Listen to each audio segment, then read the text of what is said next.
క్రీస్తునందు ప్రియమైన దేవుని పిల్లలారా, మీ అందరికీ ప్రభువైన యేసుక్రీస్తు నామములో శుభాలు తెలియజేస్తున్నామండి. దేవుడు మనల్ని ప్రేమిస్తున్నారు. దానికి నిదర్శనం మనమందరం సజీవులమై ఉన్నాం.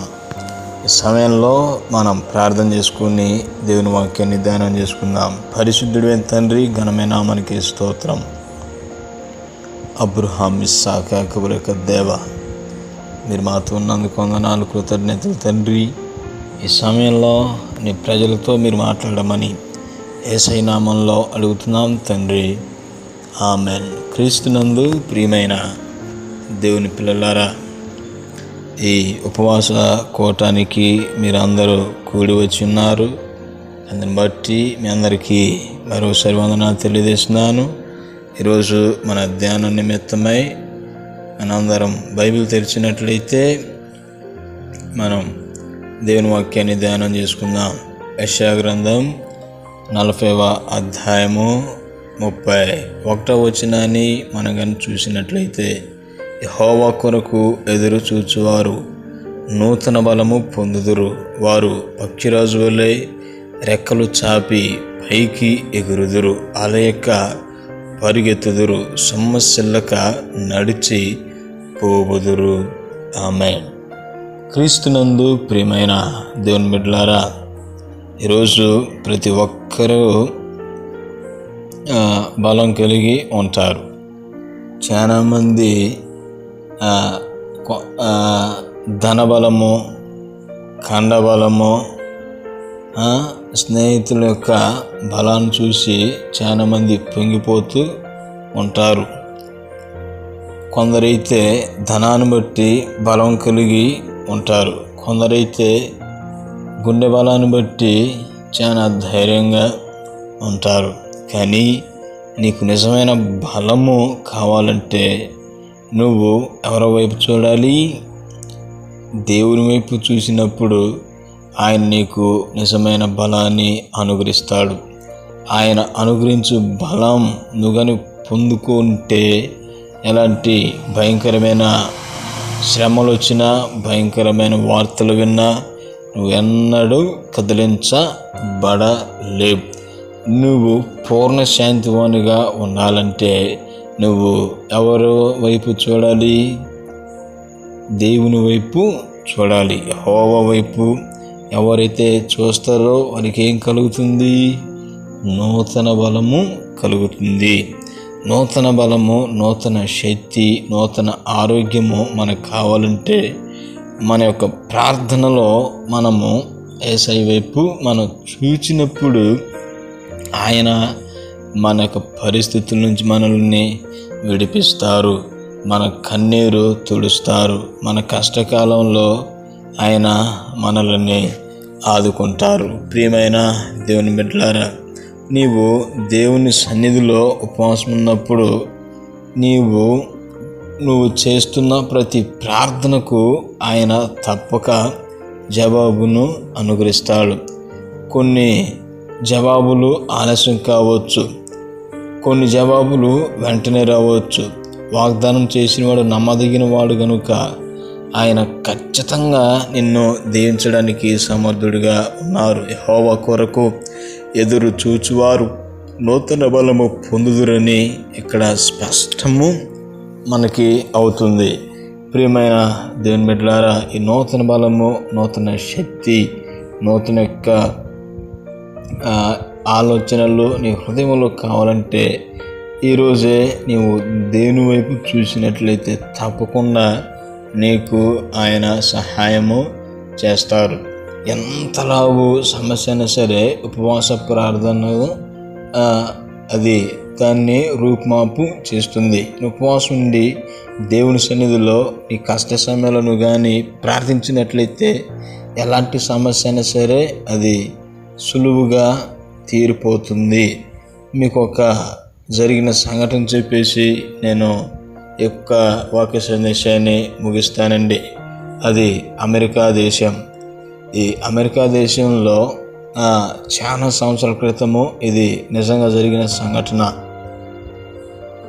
అక్కడ ఒక మారుమూల గ్రామంలో ఒక చర్చి ఉండేది. ఆ చర్చిలో ప్రతి ఆదివారము గంట మ్రోగుచుండేది. ప్రార్థన స్టార్ట్ అవుతుందని అర్థం.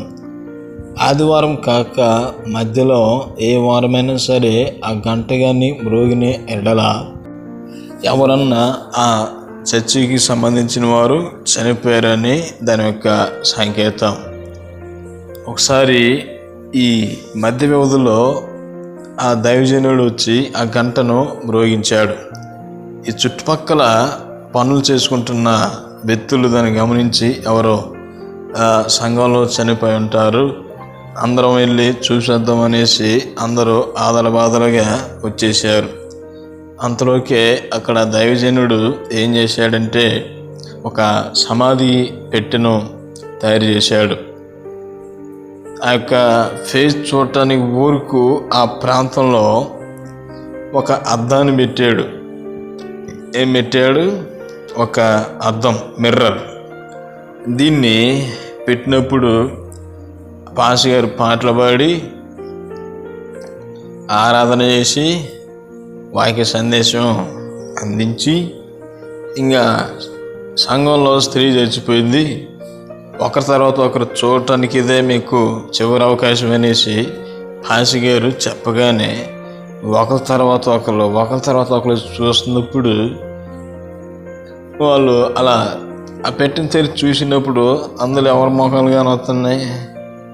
ఎవరైతే చూస్తారో వాళ్ళ మొఖాలే కానొస్తున్నాయంట. కానొస్తుంటే పాస్టర్ గారు ఏంటి మీరు ఎట్లా చేశారు అనేసి పాస్టర్ గారిని అన్నప్పుడు, అవును, మన యొక్క సంఘం చనిపోయింది, సంఘంలో ఐక్యత లేదు, సంఘంలో సరైన పరిస్థితి లేదు. మన సంఘం ఆశీర్వదించబడాలంటే మనందరం ఉపవాసం ఉండాలి అనేసి పాస్టర్ గారు ప్రకటన చేశాడు. ప్రకటన చేసినప్పుడు మీ ఆలోచన బాగుంది పాస్టర్ గారు, మేము మీకు ఏకీభవిస్తాం అనేసి ఆ పాస్టర్ గారి తర్వాత వీళ్ళందరూ ఏం చేశారు? ఫాస్టింగ్ ఉండటం ప్రారంభించారు. దైవజనుడు ఉపవాస ప్రార్థన చేయటం ప్రారంభించారు. ఒకరోజు ఉపవాసంలో ఉన్నప్పుడు ఆ దైవజనుడికి యేసుక్రీస్తుల వారు ప్రత్యక్షమయ్యాడు. హల్లెలూయా. ఈ ప్రత్యక్షమైనప్పుడు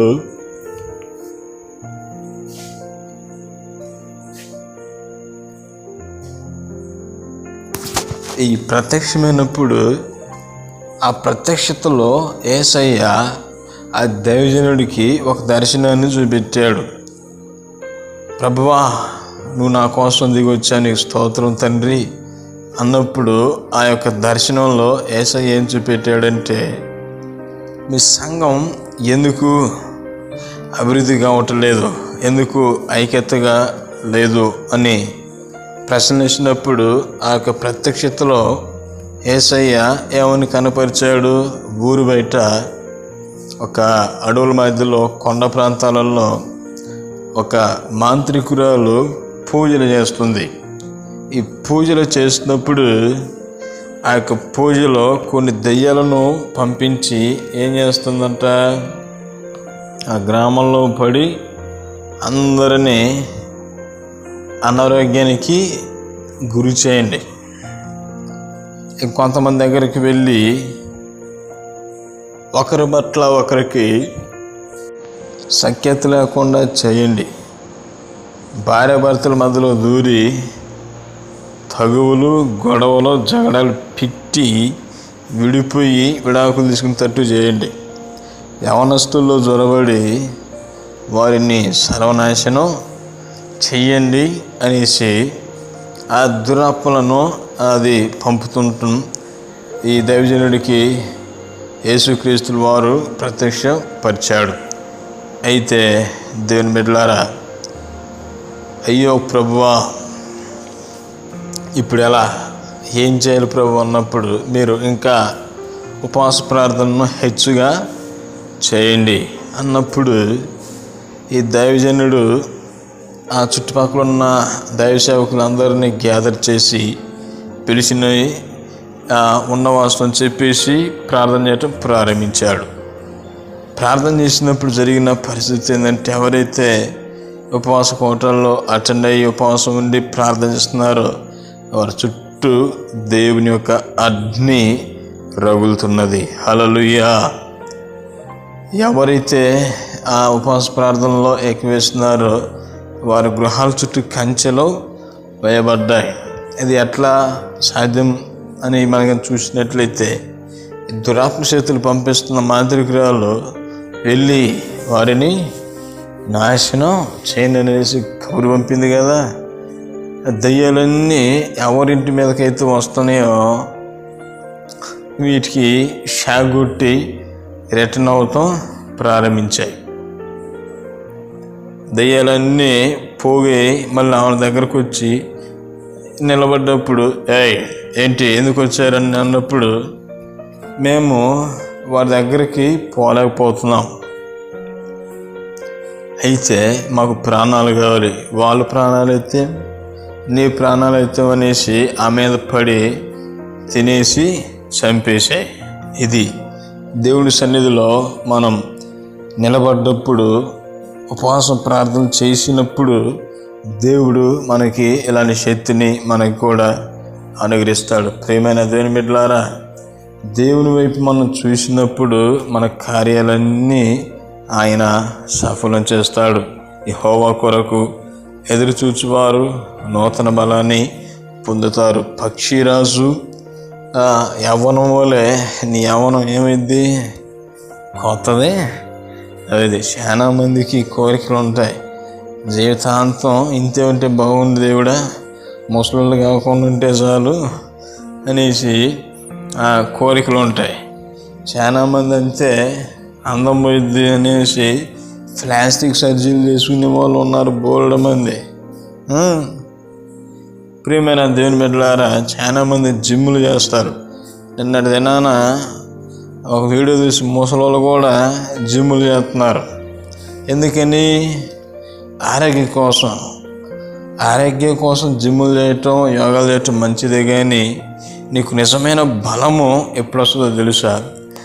దేవుని వైపు చూసినప్పుడు మాత్రమే నీకు నిజమైన బలము వస్తుంది. యెహోవా కొరకు ఎదురు చూచువారు నూతన బలాన్ని పొందుకుంటారని దేవుని యొక్క లేఖనం స్పష్టం చేస్తుంది. ప్రియమైన దేవుని బిడ్డలారా, మీరందరూ మీ కష్టకాలంలో మనుషుల వైపు చూడక దేవుని వైపు చూడాలని ఈ యొక్క వాక్య సందేశం ద్వారా దేవుడు మీతో మాట్లాడుతున్నారు. కావున దేవుని వైపు చూద్దాం, నూతన బలాన్ని పొందుకుందాం. అటు కృపా ధన్యత దేవుడు మీ అందరికీ అనుగ్రహించును గాక. ఆమేన్. పరిశుద్ధుడైన తండ్రి, ఘనమైన నామానికి స్తోత్రం. అబ్రహాము, ఇస్సాకు, యాకోబులకు దేవ, మీరు మాతో ఉన్నందుకు వందనాలు, కృతజ్ఞతలు తండ్రి. ఎవరైతే వాక్య సందేశాలను విన్నారో అందరిని మీరు దీవించి ఆశీర్వదించమని యేసయ్య నామములో అడుగుతున్నాం తండ్రి. ఆమేన్, ఆమేన్, ఆమేన్. అందరికి వందనాలండి. దేవుడు మిమ్మల్ని మీ కుటుంబాలను దీవించి ఆశీర్వదించును గాక. Amen. God bless you all.